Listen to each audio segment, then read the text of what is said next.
ہے آج 14/4/2026 ہے۔ تکابل ادیان ہم نے کل پڑھا تھا، بدھ مت مذہب ہم نے شروع کیا تھا، آج آگے جاتے ہیں بدھ مت مذہب میں۔ تو ہم نے گوتم بدھ کے پیروکار لفظ درویش ہے یا درویش ہے وہ ہم نے وہ پڑھا تھا، اور اس کے بعد ان کی جو شامل بدھ ان کی ذمہ داری درویش سنگی ہوا، دنیا دار ہوتے ہیں، اور رات کے معمولات کیا ہوتے ہیں، اور ان کی مذہبی کتابیں جو ہے نا دینا پتہ کا، سیتا پتہ کا، ابیدما پتہ کا، اور یہ کس زبان میں لکھی گئی، ان کے مصنفین کا نام کیا ہے، وغیرہ وغیرہ، یہ جو ہے نا ہم نے وہ پڑھ لیا تھا، ٹھیک ہے۔ اب یہ آ جاتے ہیں یہ کچھ شاگردوں کے فرائض ہے کہ شاگرد اپنے استاذ کی تعظیم کرے، مطلب یہ ایسی باتیں ہیں نا ان میں کہ وہ اسلام سے بالکل یعنی کہ موافقت وہ رکھتی ہے۔ والدین کے ساتھ حسن سلیق کریں، ان کی جائیداد کی حفاظت کرے، بغیر شوہر کے فرائض کیا ہے، یہ ساری چیزیں جس طرح اسلام میں ہے اسی طرح ان میں بھی ہے، ٹھیک ہے نا۔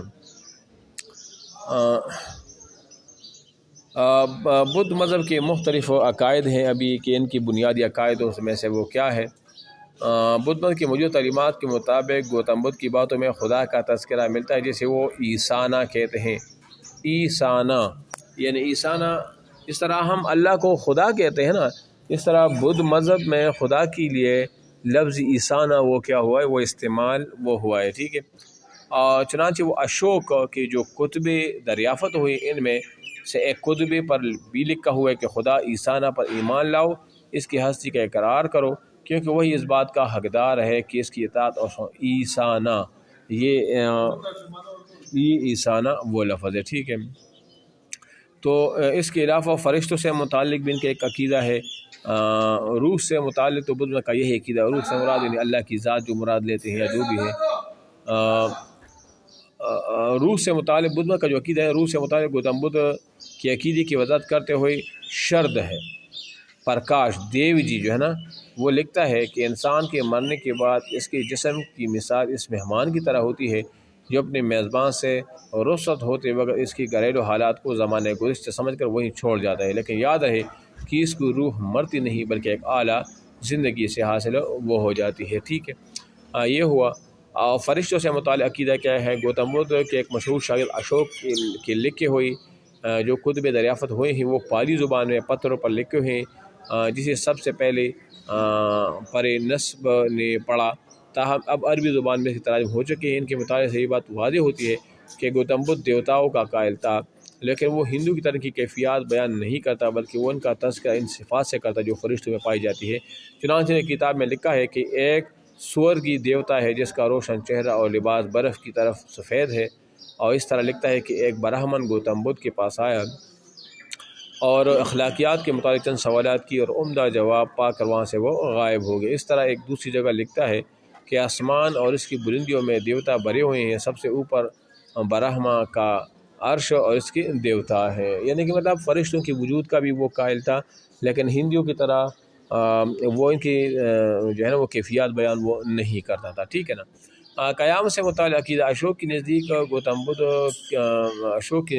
قیامت کا بھی قائل تھا۔ سنگی کتب چہارم میں لکھا ہے کہ میری اولاد اور جانشین قیامت تک اگر میری اتباع کرے تو وہ قابل تعریف کام کریں گے، لیکن جو اس فرض کا ایک حصہ بھی چھوڑتے وہ کبھی فعل کا مرتکب وہ ہوگا۔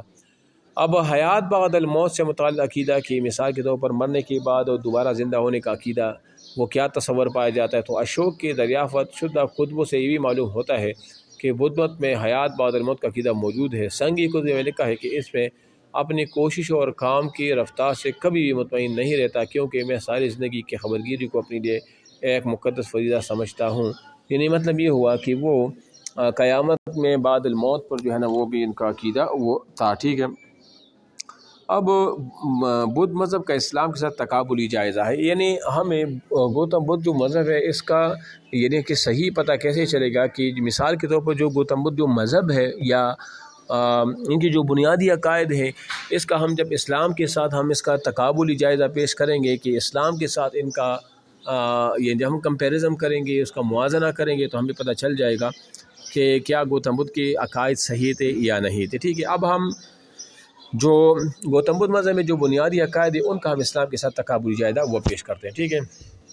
اب مرکزی نقطہ نظر پہ آ جائے گوتم بدھ نے رسومات و عبادات کو بغیر نفس کے اصلاح کی بیکار قرار دیا. یعنی رسومات و عبادات یعنی رسوم جو ایک ہر مذہب کا ایک حصہ ہوتا ہے، جو عبادات ہوتے ہیں بغیر نفس کے اصلاح کی بیکار قرار دیا. اور گوتم بدھ کے پیغام کا مرکز نقطہ اصلاح تھا، جبکہ اسلام میں محض رسومات کا انکار کیا گیا اور جن عبادات کو فرض قرار دیا کہ ان کا مقصد تقوی اور اصلاح ہے. تو گوتم بدھ نے رسوم اور عبادات کو بغیر نفس کے اصلاح کے بیکار. انہوں نے کہا کہ جو رسمیں ہوں گی، جو عبادات ہوں گی، وہ بغیر اصلاح کے کیا ہوگی، وہ بیکار ہوں گی. جبکہ اسلام کیا ہے، اور گوتم بدھ کے پیغام کا مرکزی نقطہ نظر اصلاح تھا، جبکہ اسلام میں محض رسومات کا انکار کیا کہ جو ہم رسمیں وغیرہ کرتے ہیں ان کا انکار کیا گیا، اور جو اعمال ہے، جو عبادات ہے، جن کو فرض کیا گیا اس میں بھی جو مقصد ہے وہ تقوی اور اصلاح ہے.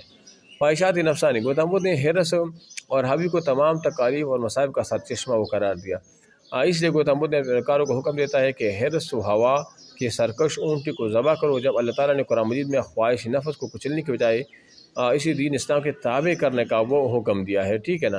اور حدیث میں آتا ہے کہ آپ نے فرمایا کہ جو شخص اپنے نفس کی پیروی کرے، اسلام میں اسی گناہ گار اور ناداں انسان وہ قرار وہ دیا گیا، ٹھیک ہے. اچھا جی.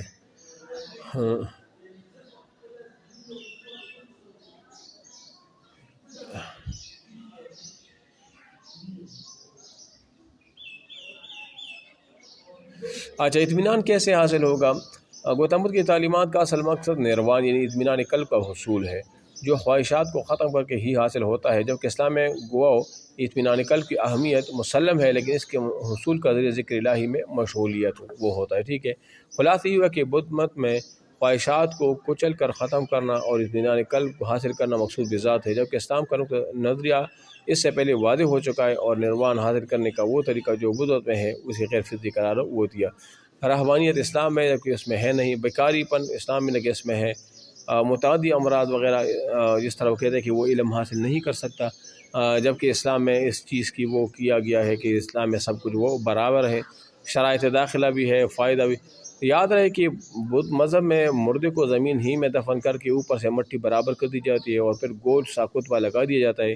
ایثار و ثواب بھی جاتا ہے جو باقاعدہ خدا کا نام لے کر کیا جاتا ہے. اور یہ لوگ حلال چیزیں ہی کھاتے ہیں، خنزیر اور دوسری درندے یہ لوگ بالکل نہیں کھاتے. اس لیے عین ممکن ہے کہ یہ لوگ بھی اہل کتاب ہوں. بدھ مت کے پیروکار وہاں پر کہاں پر رہتے ہیں؟ تو زیادہ تر چین میں، جاپان میں، سنگاپور وغیرہ میں، سری لنکا میں ان کی کافی تعداد جو ہے نا وہ موجود ہیں. بہرحال یہ بدھ مت کا وہ ہو گیا. اور اس پر میں ڈسکس کروں گا کہ کیا گوتم بدھ مسلمان تھا یا نہیں تھا. اس میں کافی اختلاف وہ پایا جاتا ہے. بہرحال جو بھی تھا، لیکن ہم نے ان کے مسائل کو آپ کے سامنے وہ رکھ دیا. کل سے انشاءاللہ سیکمت پڑھیں گے.